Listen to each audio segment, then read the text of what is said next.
Everybody's Ramadan going? Good so far? How's the fasting? Almost over. Yeah? I love Ramadan. It's my favorite time of year. Because every year for Ramadan, right, before Ramadan starts, everyone's like, oh man, I can't wait till Ramadan, right? There's two kinds of people. They're the ones that are really all about Ramadan, about fasting and about, going to the mosque. And then the rest of us, right, that are like, I'm going to lose a lot of weight. It's going to be good. It's going to be great. We plan it out. We're like, it's going to be great. I got 1 month where I'm not going to eat all day, and then, I'm going to break my fast. I'm going to eat a little bit, and I'm going to go pray. It's going to be perfect. This year hasn't worked out that way. I don't know about you guys, but I've eaten more this year during Ramadan than I do during my normal year.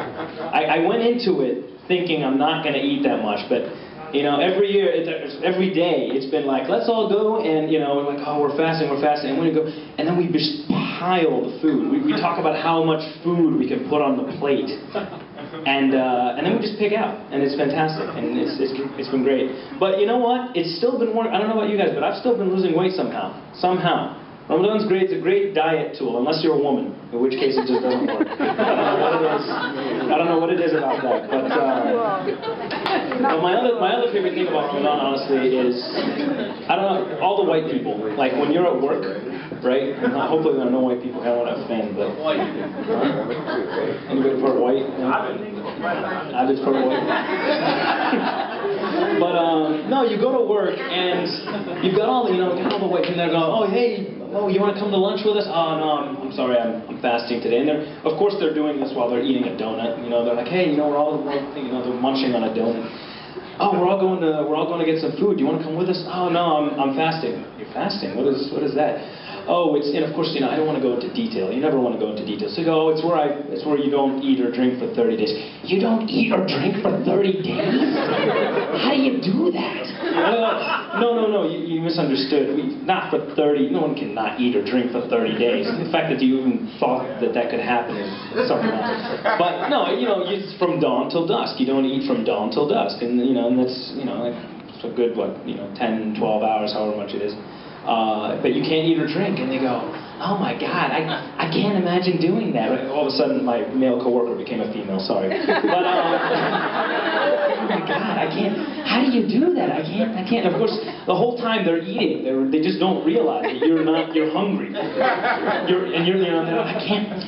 I don't know how you do that. And you're like, yeah, I don't know either. Well, you guys have a good time. I'm just gonna go now.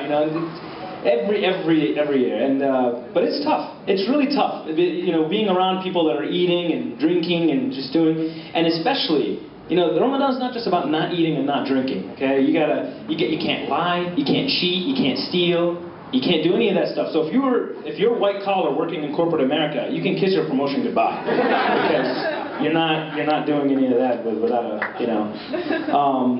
But yeah, the other thing I can't stand during Ramadan are the ones that sorry if anybody here does this, but there are people here who can't live without their cigarettes and their coffee.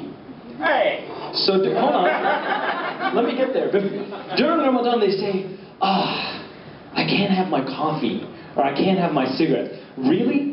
How about your food and your drink? The rest of us are like, I'm thirsty, or I'm hungry, and you're talking about how you can't have your cigarette break or your coffee. That's your toughest thing during Ramadan. I'm sorry that's killing you. So, yeah, you can't have your vanilla latte and your cools. Too bad. You'll live for a month. But my other favorite thing I gotta say about Ramadan, honestly, is how there are born-again Christians? Right? Well, we have born-again Muslims. And they come out every Ramadan. Okay? You got the night before, right? You got the guy the night before who's, you see him at a club and he's all dancing and he's just taking shots, And this is like, and then the next day is Ramadan, right? And you see him, you see him at the mosque and he's in somehow he grew a beard over and you just walked out. I just walked out of prayer and I see him. I can't help it. My vice is women, honestly. And during Ramadan, I'm fast. I'm trying to be good, but I see a good-looking girl walk, so I kind of, I can't help it. But I'm like, I just kind of, And this guy, lower your keys, bro. I'm like, man, you were in a club last night. What are you come from? You know? So, you know, you got these born-again Muslims, and during the month of Ramadan, right there, you know, but I shouldn't talk. I'm planning on being in Vegas for Eid, so I don't know. I'm being all religiosity over here, and then, you know, for Eid, I'm gonna go over there and just sit in my hotel room. But yeah, you know, and I was thinking, but here's the thing I was thinking about Ramadan. We do a lot of good things during Ramadan. You know, it's the one time where, again, all my white coworker friends and everybody they see, and they're like, you know, I had my coworker friend today. He comes up to me, he goes, how are you doing during this time? And I'm like, I'm doing great, Jim. I'm doing fantastic. I'm doing, you know, because I'm just trying not to think about it. So he goes, you have a glow about you. It's a religious glow. I think because we output the fact that it's such a religious time. You know how, this is how white people treat it. You know, that because you've told them that's what it's going to happen, so that's what they see. You know? And then you tell them, oh, I'm going to be very religious during this time. I'm going to be very nice and I haven't really changed, but because you told them that, now they just see a halo every time they see you. You know, and that's how white people do it. You know, you tell them, you tell a white person anything, and if they don't know how to react, they'll be like, yeah, that's nice. That's great. It's the same thing with Ramadan. But I was thinking about it. I was thinking Ramadan is really a great time for us to put a great positive spin on Islam and Muslims, right? How are we going to do this? We need to start thinking like white people. We need to start marketing Ramadan, honestly. And I thought, what's the best way to make use of this? Are we going to start, you know, having coupons for all you can eat during Ramadan, you know, doing that? Are we going to start selling the little fanuses, the little lanterns? No, we need something that will appeal to the general masses. And it hit me. We all talk about Ramadan being the time when we lose weight. I'm thinking the Ramadan diet. Okay? And we package this in books and in recipes, and we sell it to the white people. We talk about how once a year you go on the Ramadan diet, okay, and you lose a lot of weight, and it's going to be awesome. And I really think we can, and of course everyone, you know, it'll be like, wow, those Muslims, they got it right, you know, and you know, a billion people can't be wrong, you know. You just look at some of our, you know, and look at some of our Indonesian friends. They look great. They don't